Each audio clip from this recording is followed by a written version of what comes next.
সর্বভারতীয় আদিবাসী সামাজিক সংগঠন ভারত জাকাত মাঝি পারগানা মহলের কেন্দ্রীয় কমিটির ডাকে নৈতিক অধিকারের দাবিতে জেলায় জেলায় চলছে ডিএমের নিকট গণ ডেপুটেশন। আজ পূর্ব বর্ধমান জেলায় শহরের বিভিন্ন প্রান্ত থেকে প্রায় 5 থেকে 600 আগত আদিবাসী সম্প্রদায়ের মানুষকে নিয়ে ডিএমের কাছে ডেপুটেশন দেওয়া হলো। ভারত জাকাত মাঝি পারগানা মহল সংগঠনের সদস্যরা জানান, বহুদিন ধরে তারা বারবার বিভিন্ন জায়গায় তাদের দাবি দেওয়া নিয়ে দ্বারস্থ হয়েছেন, কিন্তু সুরাহা মেলেনি। অনেক ধিক্কারে তাদের সঠিক কিছু দাবি দেওয়ার স্বীকৃতি দেওয়ার জন্য আজ পূর্ব বর্ধমান ডিএমের কাছে ডেপুটেশন জমা দেওয়া হচ্ছে।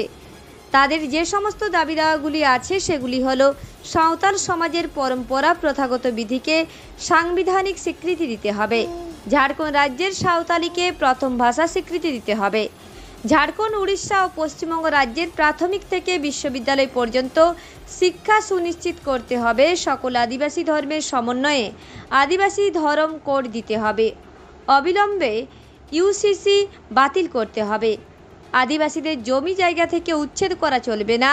এছাড়াও আরও বেশ কিছু দাবি দেওয়া নিয়ে মোট 8 দফা দাবি নিয়ে তারা অভিনব বিক্ষোভ মিছিলের মধ্য দিয়ে ধামসা, মাদল, বাদ্যযন্ত্র সমন্বয়ে ডিএমের কাছে ডেপুটেশন জমা করেন।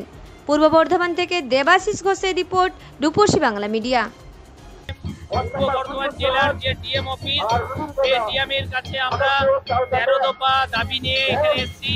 এতে যে এটা ভারত জাকাত মাঝি পারগানা মহল, এটা হচ্ছে সম্পূর্ণ অরাজনৈতিক। এই যে ডেপুটেশন দিতে এসেছি আমরা,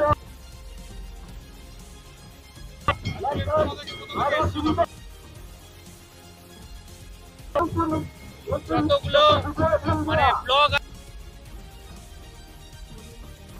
থেকে মোটামুটি আমরা এসেছি ডিএমের কাছে। আমাদের পূর্ব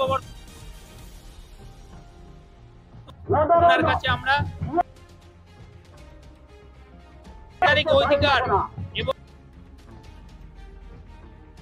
চাইছে যে এদেরকে বিভিন্ন রকম কায়দা কৌশলে আমাদের সেই দাবি যে ধর্ম কোড একটা না থাকার জন্য কেউ হিন্দু, কেউ মুসলিম, কেউ ইসলাম এই ধর্ম কোড চাইছে।